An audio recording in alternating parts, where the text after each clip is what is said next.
In this video, let's turn Ghost Freak into a realistic version using IbisPaint X. Here we are in IbisPaint X, and as always, the first thing I'm going to do is trace out the shape.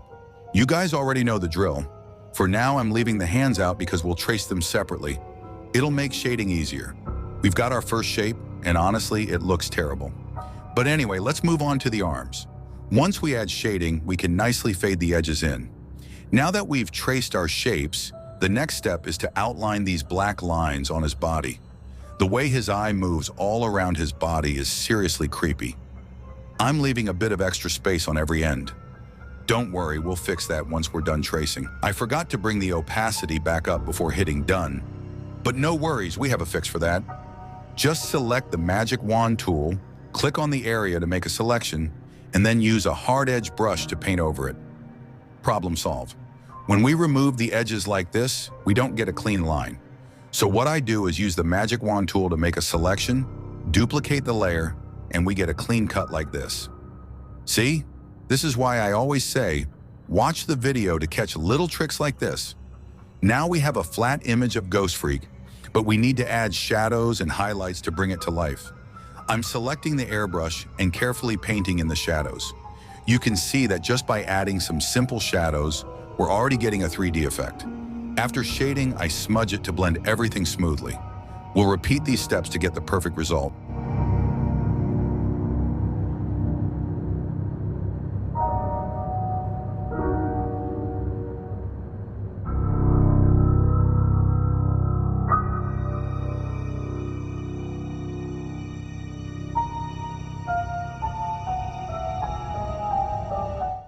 For the fingers, I've made some guidelines. Using the lasso fill tool, I'm selecting specific areas to make blending easier.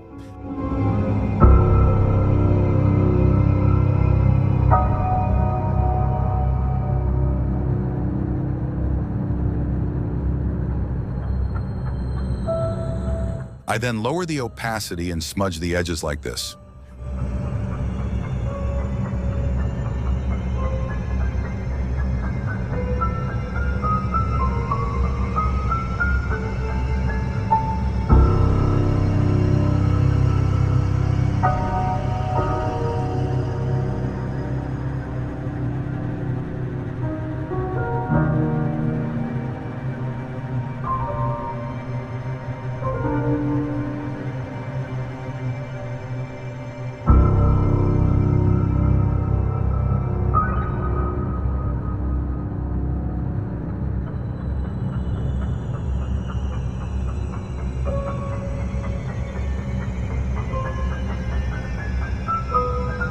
One arm is done.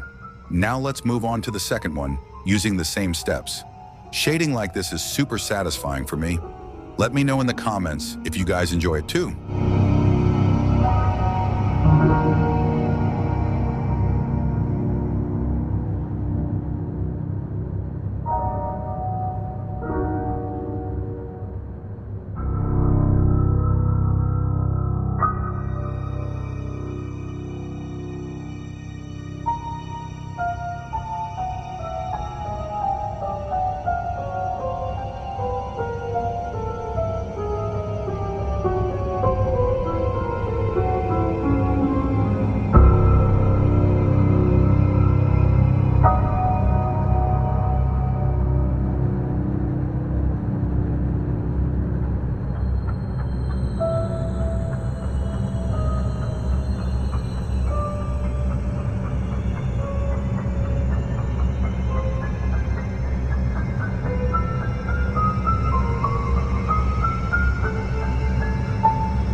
With both arms finished, we can move on to the body.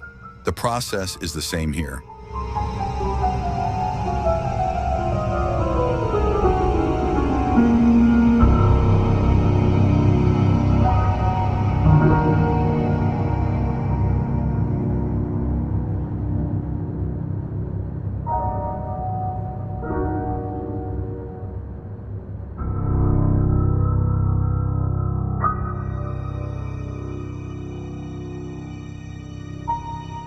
Now we need to add some cast shadows under his armpits, like this.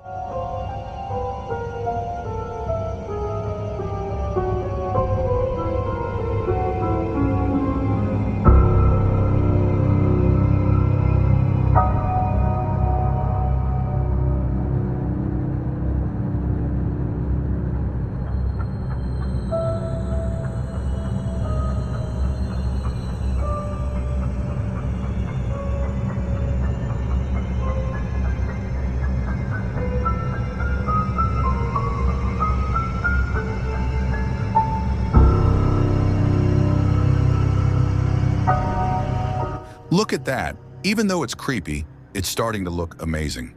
Let's smudge this area so it blends better into the body. We can't forget the lines on his body. These small details make it look more realistic. I need to adjust this area, so I'm using the liquify tool. These shadows create an effect like the skin is being pushed away. The same goes for this area. Now let's trace a shape for the eye. For the eye itself, I'm just going to place a dot like this. Maybe changing the color would be a good idea. Something like this should work. Adding shadows helps it look less flat.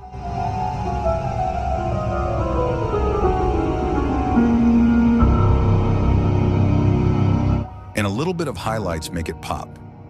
For the Omnitrix, I'm using this image. But first, let's remove the green edges.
By removing these edges, it'll be easier to mask it onto this layer.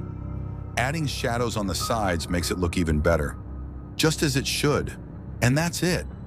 We've successfully created a realistic version of Ghost Freak. Now we just need to add a background, do some color grading, and we're done.